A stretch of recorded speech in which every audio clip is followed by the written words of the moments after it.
I'd like to call the regular meeting October 13th, 2008 to order. Can I get roll call, please? Mrs. Funderburg. Here. Mrs. Kraut. Here. Mr. Minkiewicz. Here. Ms. Roscoe. Here. Ms. Buckley. Here. Mr. Kuderik. Present. Ms. Fair is also present. Please stand for the Pledge of Allegiance.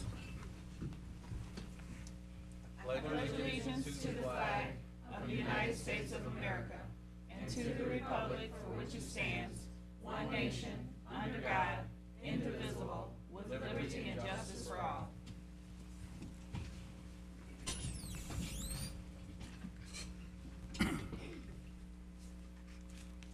Next item of business is the consent agenda. All matters listed under the consent agenda are considered to be routine in nature by the Board of Education and will be acted upon by one motion. There will be no separate discussion of these items. If any member of the Board of Education or a citizen requests discussion of an item, that item will be removed from the consent agenda and become the first item of business under the report of the superintendent of the agenda. Yes, Mr. Quick Minkin. question. Since we're needing to amend the agenda, should we be doing that before we do consent? Yes. Yes. Okay, the amended agenda is item F will become item H. Item G will become item F. And item H will become item G.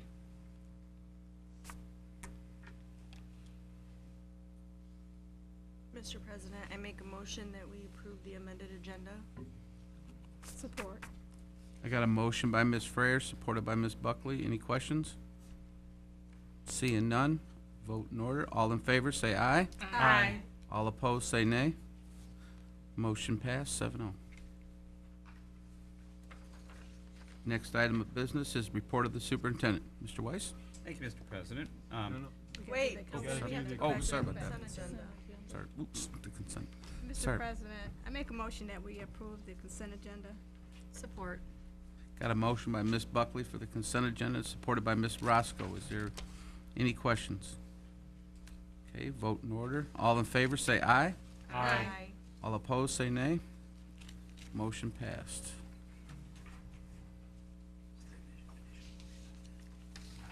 Now, the next item is report of superintendent. Mr. Weiss? Thank you again, Mr. President. First item on our report of the superintendent is our auditor's report. We have Mr. Ron Traskos here. Ron's a familiar face in the district, and Ron is going to give us the board summary version. We have a PowerPoint presentation to summarize the results of the audit firm, and Ron, of course, is from Post Smythe, Lutz, and Zeal of Wayne. They've been doing the audit for the district for a number of years. Mr. Traskos, welcome. Thank you very much. I think this is on. I don't think so. I'll just speak up anyway. Hopefully my voice holds out. Is it on? Actually, it doesn't sound like it's on. It's not. Give it, Sherry can. How's that? Is that on? Better. Okay. Yeah. Okay, fair enough. Before we get into the PowerPoint presentation, which covers the summary of several financial numbers and graphs, I really wanted to refer to the audit report, and because from a global standpoint, our work product is really our audit opinion. And on page 3 of the audit report, our opinion has been rendered, and it's a clean opinion in our industry. It's a clean opinion. The financial statements are fairly presented in accordance with generally accepted accounting principles. And it's interesting, one of the things that are trends that are going on in our industry is we're now starting to look at international financial reporting standards. So that letter may change in a few years, but it's in the incubation stage right now. And also within the report, there's a secondary opinion on page 80-81 that deals with your single audit, and that's basically the federal grants area. And there again, it's a two-prong opinion this year. One is that your federal programs are all in compliance with federal regulations and rules, and also we had to expand our testing of the internal control and render an opinion on the internal control, and in that area we found no material weaknesses. So there again, the federal single audit area is clean on both sides. And then the other area that's new this year is our industry implemented 2 new statement on auditing standards, number 112 and number 114. And what it did is it really turned our audit process not upside down, but it really on the front end forced us to really delve into your internal control areas and then report on that. And we have 2 letters that were issued to you covering these SASs, and it's something new that you've never seen before. And what it does is they deal with control deficiencies, and the worst one, if you would be a material weakness. And the good news is that we incurred no material weaknesses in our analysis of the school's internal controls. It did, though, and actually in prior years, these letters contain areas that we would always deal with the superintendent and the finance department for recommendations of policies, procedures, and that should be done and should be adhered to. Well, the SAS has said if it's good enough for the administration, it's good enough for the board. So you're seeing what have been comments in our prior years with just the administration brought to you in the form of these areas. And the first letter on the second page deals with audit journal entries.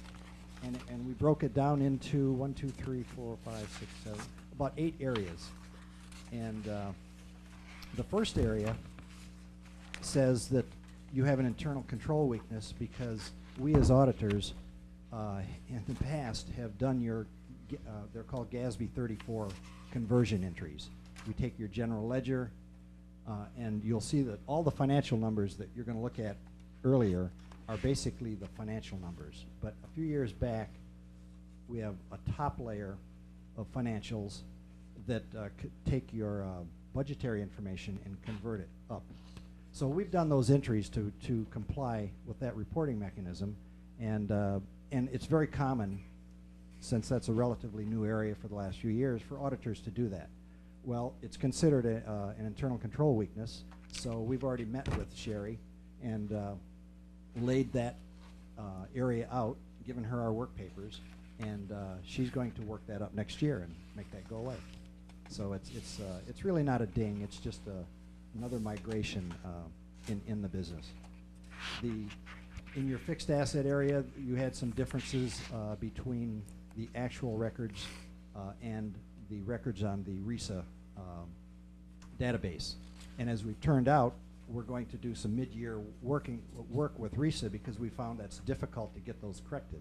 So we're going to meet with RISA and figure out how to get that done contemporaneously so that those differences aren't just adjusted and carried forward.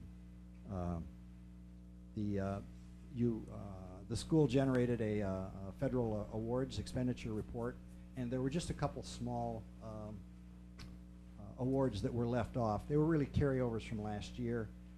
We audited that statement, added those, and it became a comment here, but it's really not an issue. But there again, from a scope standpoint, we lay it out. There's a recommendation on your bank reconciliations, some journal entry approvals, canceling vendor invoices, confirming purchase orders done properly, and providing some detail on receipt deposit information. So all of this is really housekeeping, internal accounting type of issues. You've never seen them before. They're now, if we give it to the administration, we provide that to you. And there again, these lists, Sherry has been working, these lists were longer in the past, and she's done a very good job in eliminating a bunch of points that we used to have. So it's just a continual improvement process in your accounting department. And we've seen that over the last couple of years. Sherry has really come forward and really improved your accounting department. It's really top notch, to tell you the truth.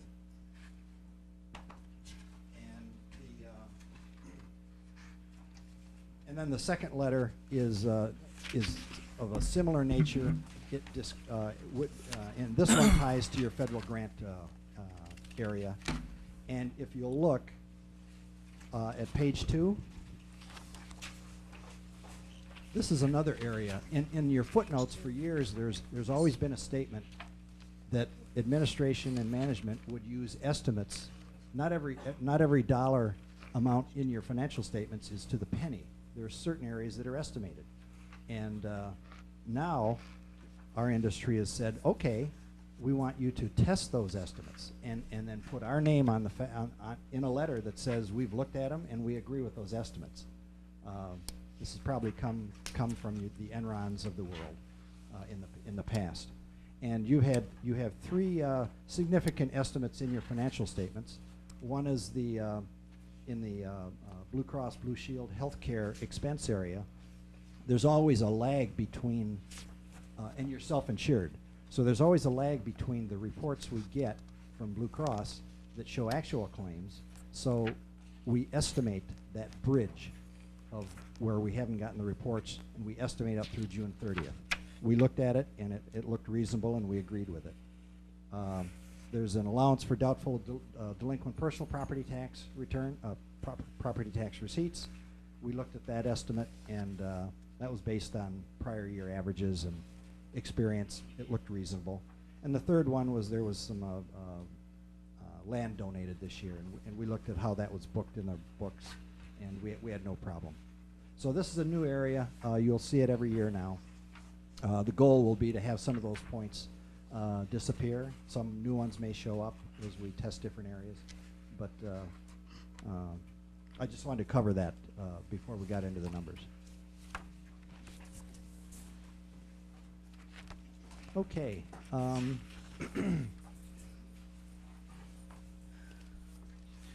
Shouldn't take too long. We've condensed the numbers down to a few. If you can, no, that's okay. There's if you open your presentation, the good news this year that came out of this audit is it's in the variance, favorable or unfavorable, which is the second column from the right. And if you go down towards the bottom number, that's a favorable number of $1,800,000. That was a very very nice surprise. However, I don't want to sell that number as being the glass being half full, but you can see there are 2 pieces.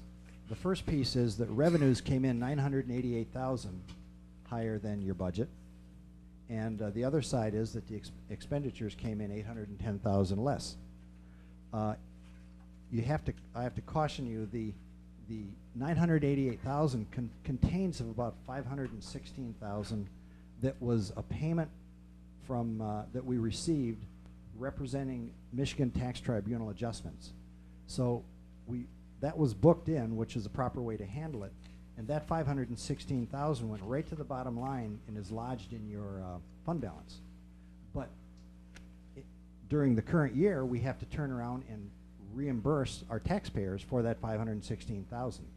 So of the $1,008,000, $500,000 is really a phantom number. And you'll see later that in your fund balance, we reserve that $516,000, cautioning the board that that's not available and spendable money because we owe it to someone else. It's just a quirk of the accounting arena, and that was in the state sources. And in your local sources, there were some delayed distributions from the prior year property taxes that we received from the city of Romulus, and so that inflated your local source revenue a little bit. It belongs in fund balance, and it's a solid part of the $1,008,000, but in a sense, it's a prior period revenue that wasn't really available and wasn't recorded to this year, but it's still solid. So I probably should have flipped to the next because the next slide is a little easier to read. This is strictly the revenue side, and you can see the local source revenue is $585,000 higher than budget. That includes those late property tax distributions, and then the state sources, the $503 there's really 516, so that's really a negative number by a few dollars. That 516 is in that state source that we've reserved and is due out to the taxpayers. And then the next slide takes us to, it blows up and gives you easier numbers to read on the expenditure side. You can see this represents really the due diligence of the administration to monitor and cut costs.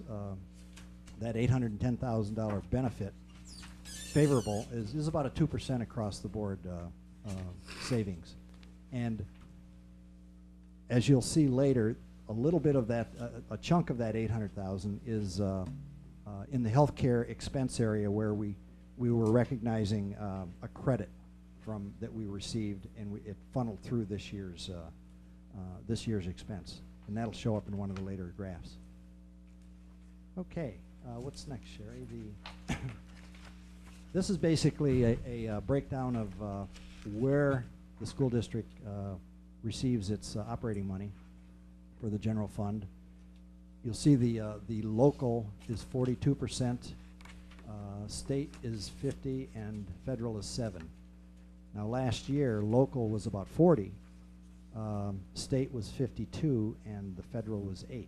So it just shows the trend that the state dollars are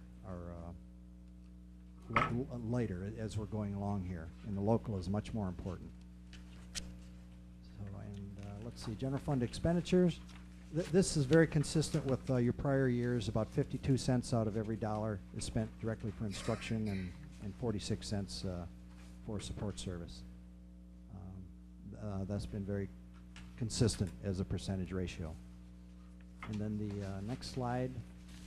Now we break down your expenditures, and it shows that for every dollar spent, 58 cents is direct salary, 25 cents is covers benefits, and then we have the purchase services, supplies, etc. So you can see the tail that wags the dog, of course, is it's a labor-driven industry. And then let's see. This really ties to the year that you're in right now, because if you look at the number of students, the key there is for the year that we're in right now, the 08-09 year, that number has gone down to 4,071 from about 4,300.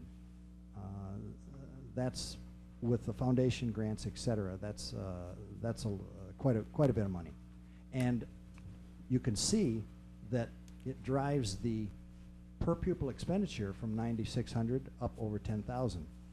And we have a graph later that shows, if you interpreted it, it shows that next year, the year that you're in right now, I'm sure you're well aware of it, has a lot of challenges in it because of that drop in attendance. So the next slide, and this one shows you, this really shows you the history of your fund balance, if you would, in a lot of ways, because you can see in 06, in 2006, expenditure and revenues were very close, and at that point you had exhausted your fund balance from prior years. Then in 07, your revenue exceeded your expenditures by about $800. Revenues were $10,334 is $9,500 for expenditures. So that built fund balance. In 08, that spread got a little bit better, 10,005 in general numbers of revenue versus 9,400. But now this graph shows the economic impact of that prior slide, where the cost of the expenditures now are going to exceed your revenue and dig into that fund balance. So it's going to take some work to preserve your working capital and stay in the black. The good news is you've built your fund balance, so it's not dire because you have something to work with. It's not like you're robbing Peter to pay Paul. It'll give you some time to work through that exercise. Okay. This shows the components of, we put this on here, it shows the components of your employee benefits. And you can see that the red is retirement, that's been pretty consistent. The Social Security and Medicare match, the FICA, has been consistent. The blue is the healthcare, and you can see that it came down in 07, 08, and that's representative of that credit that we were able to filter through and help with those expenditures being better than budget. And then it's gonna creep back up in 08, 09. Okay. Fund balance.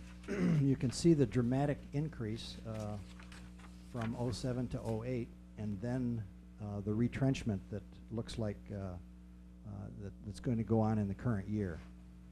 That $8 million is really a gross number. The next slide, there's really about $3,070,000 of that $8 million that is really not available and spendable. And did we go to the next? Is that the $5 million? Okay. So this is really the key. Actual undesignated fund balance. This means this is really, from a commercial standpoint, your working capital. The goal, the optimum goal, would be 60 days worth of expenditures, which is about $6.6 million. So you've gone a long way at this point to build that to $5 million. And what that'll do is it'll give you a cushion where you can eat into it because of the enrollment decline, and it'll keep you out of the red. The $3 million is reserved, and I think it's on, if you wanted the detail of that, it's on page 21 of your audit report. And there are about 5 components. One is about $125,000, I remember, for early retirement reserve that we always keep. There's about $414,000 that's it's the second half of the step pay and the benefits that you didn't pay in 06, 07 because of the financial situation you were in. That was delayed. So there's a reserve for that. There's about $2 million for your roofs. I know that's a big issue now. It's something that has to be done. It'll give you a chance to address that problem. I know you have your sinking fund out there to try to help with that program, but this fund balance would allow you to at least do the very, very critical buildings initially, and then let the sinking fund finish the job, if you would. Let me see. I was trying to remember the other reserves. Oh yes, that $516,000 for the Michigan Tax Tribunal. That's in that reserve also. So if you add those up, there's about $3 million that's designated. So, okay. These next 2 slides basically show you the effectiveness of your budgeting process, and you can see that budget and actual are tracking very close for revenues and expenditures. You have a very good reporting system. It's monitored on a monthly basis. Projections are updated continually, so it's very effective from a management standpoint. So that's 12 and 13, and that's it. Hopefully I didn't. I get rattling on. Hopefully I didn't talk too fast. I just wanted to add one thing about the designated reserve. There's also curriculum and technology reserves. We've discussed in the past, like through the budget process. Those are also included in that reserve. Oh, that's right. It's not a. You're right, Cherry. I stand corrected. It's a component number, Correct. composite number rather than a one purpose. Okay. Several things on that one. Any questions? I hope I didn't rattle through that like a racehorse. Did anybody have any questions for him? I've got one. You mentioned about that 516,000? Yes, sir. Could you kind of explain that a little bit more in detail? It was repayment? It's excuse me. Those are pass-through dollars that we, since we're the agency that we get the dollars back, and then we write the check to the actual taxpayer. So they're pass-through dollars, and it's a little bit of a mismatch because we received it right at the end of the period when we had to record it. That's money in- we're giving back to the taxpayer. Yes. What happens is through the state aid and tax revenue process, both of them make up our full foundation. Right. And if there's a tax tribunal case, that a taxpayer, in this case, it's a corporation, one single corporation those funds are going back to. Okay.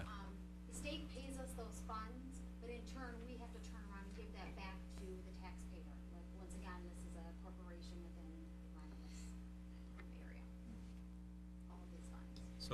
So this was a case where that corporation appealed a tax ruling, contesting that they had overpaid their taxes for that year. And that could have been going on for several years. Finally, the state, paid us the portion, that they basically, as soon as we got, which we did, now we have to pay that back. It's all a timing issue in this situation. Typically, if this big of a dollar amount wouldn't happen, it was all timing. That's why I thought that's what he said, and I just want to be clear on that. That's what was happening there. So, okay. Yeah, the goal was not to overstate your fund balance. Right. Because it's in there, but it's only in there temporarily. As a matter of fact, we already cut the check to the corporation. Any other questions?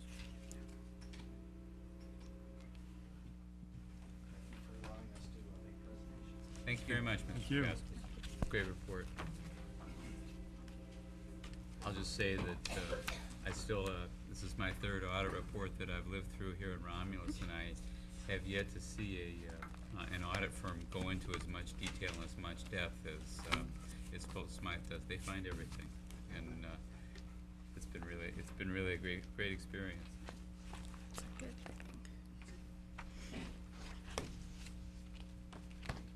Next item on the agenda. Yes, sir. Do we have to take a motion on this? Yes, To I'm sorry. accept that?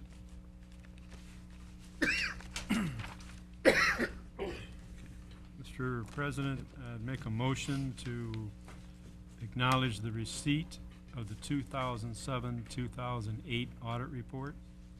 Support. Got a motion by Mr. Mankiewicz, supported by Ms. Freer. Is there any questions? Seeing none. Vote's in order. All in favor, say aye. Aye. All opposed, say nay. Motion passed, 7-0. Next item on the agenda is approval of the appointment of Mr. Chris Parker as the middle school assistant principal. I just want to, you see Mr. Parker's credentials in your packet, and I just want to attest the fact that Mr. Baker has led a very thorough and in-depth selection process. We had a very comprehensive interview. I believe 6 candidates were interviewed, and Mr. Parker rose to the top of that field, and congratulations to Mr. Parker, and he has our unqualified recommendation as the best candidate for the position. Mr. President, I make a motion that we accept the appointment of Christopher Parker as the Assistant Principal of Romulus Middle School for a 200-day contract effective October 13th. Support. Motion by Ms. Buckley, supported by Ms. Freer. Is there, Ms. Roscoe, sorry about that. Is there any questions? No questions? Vote in order. All in favor, say aye. Aye. All opposed? Motion passed. Mr. Parker, you're our new assistant principal. Congratulations.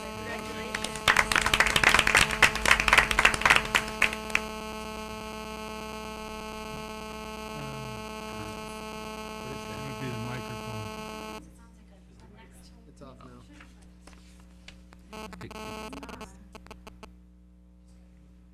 You're the only one that's got this list. I got spring.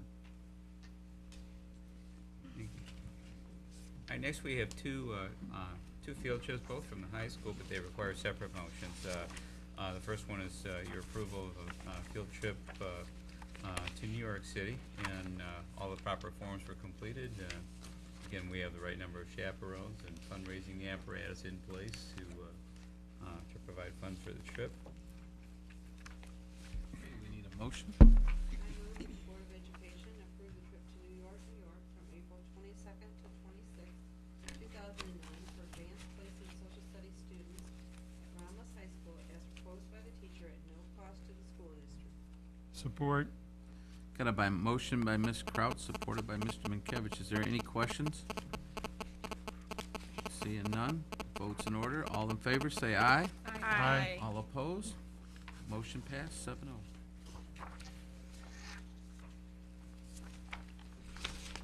Okay, the next field trip, again, this one is not an overnight trip, but it is an out-of-state trip, so it requires separate board approval. This is a trip to Chicago, Illinois. It's a one-day trip, a very long day, leaving in the wee hours of the morning and returning late in the evening. It looks like they have a very nice itinerary, including Field Museum of Natural History and the Shed Aquarium, and a little dinner at the Hard Rock Cafe after a long day in the city. Go ahead. I move that the Board of Education approve the trip to Chicago, Illinois on November 14th, 2008 for the World History class students at Romulus High School as proposed by the teacher at no cost to the school district. Support. Got a motion by Ms. Kraut, supported by Ms. Roscoe. Is there any questions? Seeing none, votes in order. All in favor, say aye. Aye. All opposed, say nay. Motion passed, 7-0. Okay, next, we're requesting approval of the Board of Education to purchase two pickup trucks, or accept two bids for the purchase of pickup trucks for our maintenance and grounds department to replace some aging and deteriorating equipment. Mr. President, I make a motion that we authorize the maintenance department to purchase two pickup trucks from John Rogan in the amount of $30,721.65 each, for a total of $61,443.30. Support. Got a motion by Ms. Buckley, supported by Ms. Freer. Is there any questions? I have one. Yes, Ms. Roscoe. Mr. President, I would like to know the equipment that we are eliminating, what are we doing with that? That will be put up for sale in the near future, probably in the next 2 weeks. Okay. Keep in mind that that equipment, though, if there's a hole in the middle of the truck, so there's a lot of things to be done to it if someone purchases it, but they will be up for sale. Wondered what we were doing with it. We always, it's our policy to sell obsolete equipment. So is that, Ms. Popsicle, is it the same process we would use for an old school bus, for instance, that we're Yes. taking out of circulation? Yes. Mr. President, I Yes, have Mr. a Kevich. quick question. Are we getting all of the snow removal equipment with these trucks? Yes, these vehicles come with the snow plows, specific type of snow plow, so that the areas can be plowed efficiently.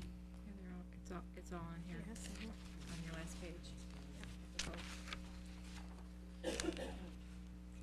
Any other questions? Okay, votes in order. All in favor, say aye. Aye. All opposed, say nay. Motion passed, 7-0.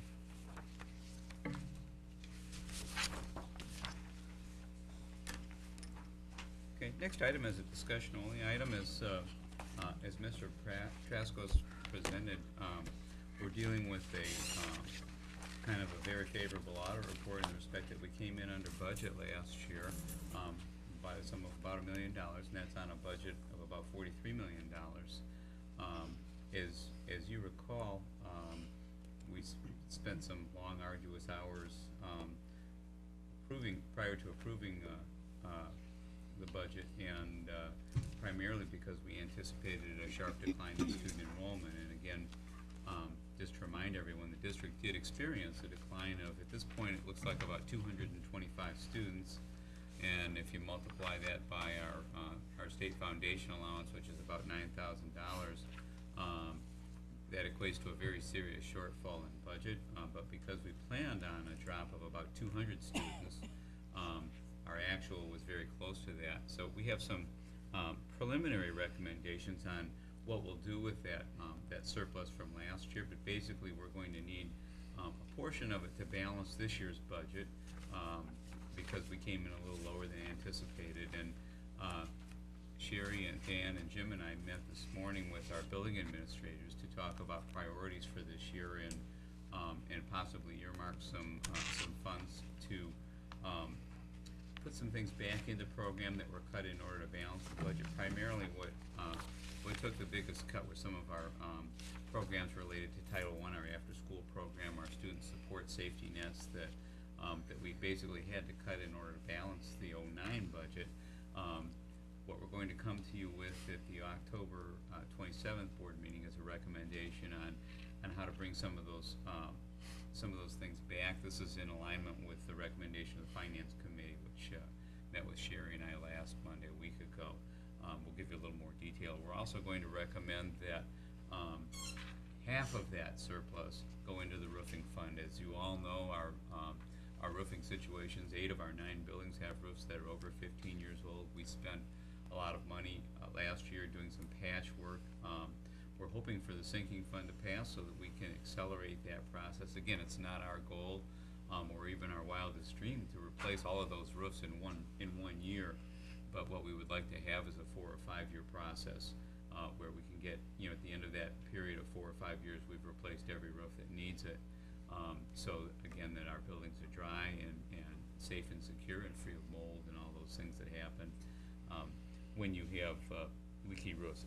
Again, it's our plan to have a detailed recommendation to the board for October 27th.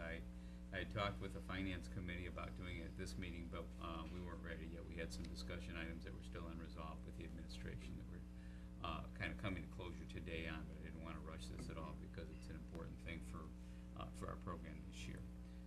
Any questions about that? I just have one question. I thought we budgeted, was it $800,000 for the roofs? Yes. And then we said that if the sinking fund goes through, most of that money can go toward replacing the roofs too, right?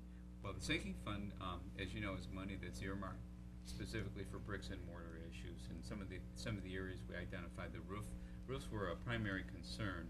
So, and we said that if the sinking fund and the non-homestead both pass, it would bring in about $1.3 million in extra revenue each year. Keeping in mind that an elementary building, the cost of replacing a roof on an elementary building is between $600,000 and $700,000, and the middle school and the high school would be at least double that. You can see that money doesn't go really far. So if the sinking fund does pass, that'll allow us basically to do 2 buildings a year at a minimum rather than 1 building and some patchwork.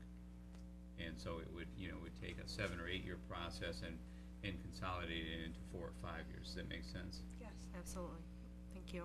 And again, looking at the need, as you know, last year's heavy snowfall did a lot of damage, and we almost had to close school a couple of times, and we really don't want to have to do that because of water damage. Okay, thank you. Other questions? Again, we'll have a more refined recommendation to you for the 27th.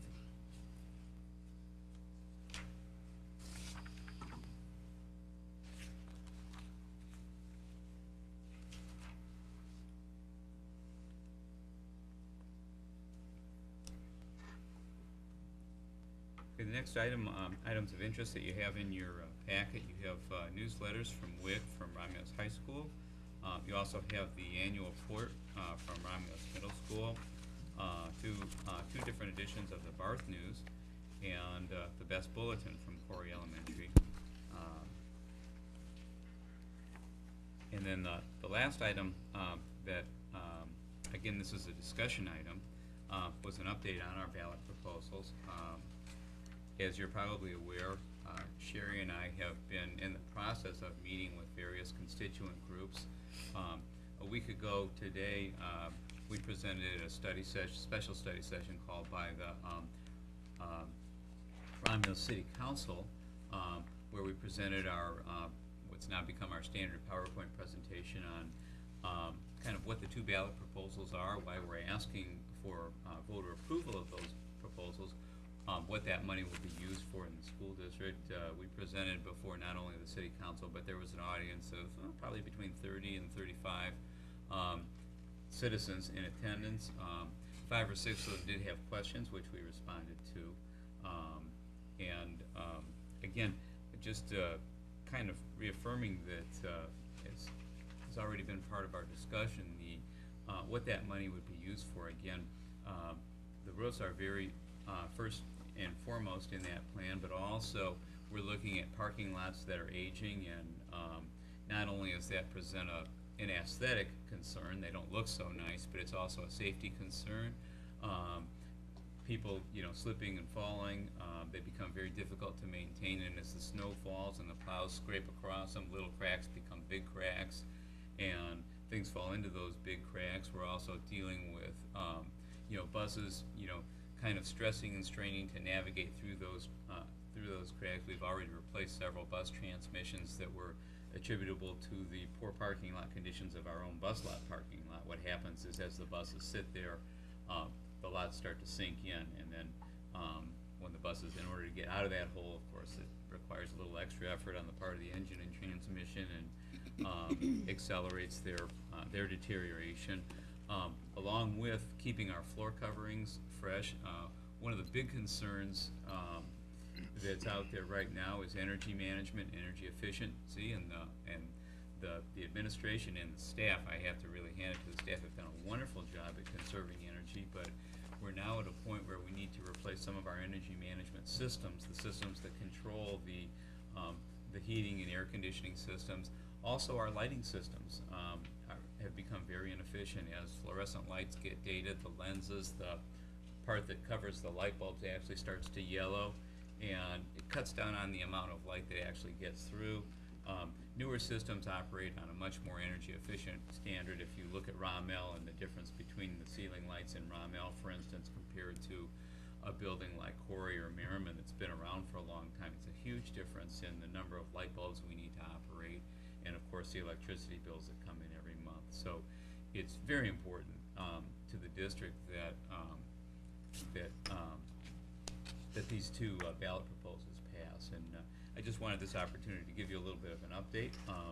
We are also meeting at Gateway a week from tonight. I encourage any board members and administrators that are available to attend. The meeting will be at 6:30 at the Gateway Golf Clubhouse on October 20th. It's a week from tonight. And we've distributed some notifications with approval of the Gateway management, of course, and I spoke with the manager last week, and he's graciously invited us to a meeting and really welcomes the fact that the district and the board and administration are willing to discuss those ballot issues. As you know, that's an area of the community that pays a lot in property taxes, and those residents are concerned. And I just want to say that we're willing to meet with any community group that has an interest in hearing why we're going to the voters. As you know, those proposals are both tax neutral to Romulus residents and homeowners, and they give an ideal opportunity for the district to maintain the fine facilities that the community has become accustomed to. Any questions? I wasn't gonna have a question, but we should point out the newspapers are wrong. We do not have 3 proposals on this ballot. There are 2. I don't know what it is, the local papers, it's like every week we have a different number of buildings in this district. They just can't get their story straight, but it's 2 proposals, not 3. It's 2 proposals. One is for a non-homestead, to restore the non-homestead back to the full 18 mills that most districts in the state are assessing.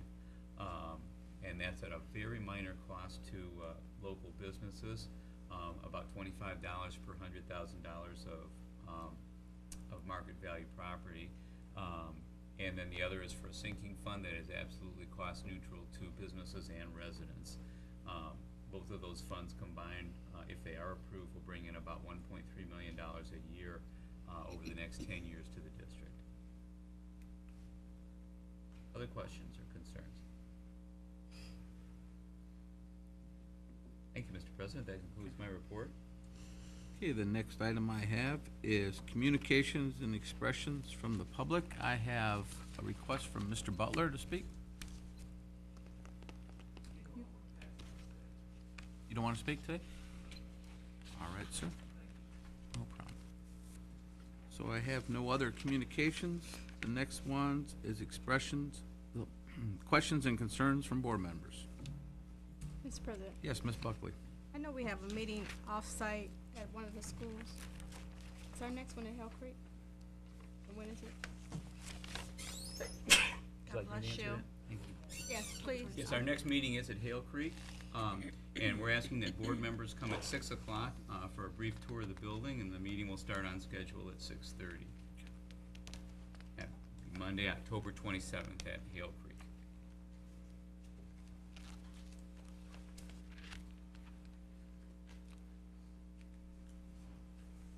That's all I had, thank you. Anybody else? I'd just like to say that that meeting is open to all the community, not just the Hale Creek students and their parents, but all the community, and we invite you out, trying to get out in the district where it's a little bit closer and a little bit more convenient for the community to come in and see exactly what we do here. Anybody else? Okay, just got a couple things. I'd like to compliment Corey Elementary and Merriman Elementary for walking in the homecoming parade. It'd be nice if we can get all the elementary schools out there, but I think Corey's been doing it the last 4 or 5 years consistently, so that's real good. I'd like to compliment the high school staff and the administrator and everything over there on homecoming parade, the activities, the game, the homecoming dance. Everything went very well, no incidents, and that's very good. They need to be commended for all their hard work, being proactive on a lot of issues. Thanks, Lord. Anything else? Yes, Lundberg? WIC had a game night, and we had a really good crowd. There were English language games, they had math games, they had some science games, and it was a really good time. Mr. Minkiewicz was also there. We had good representation.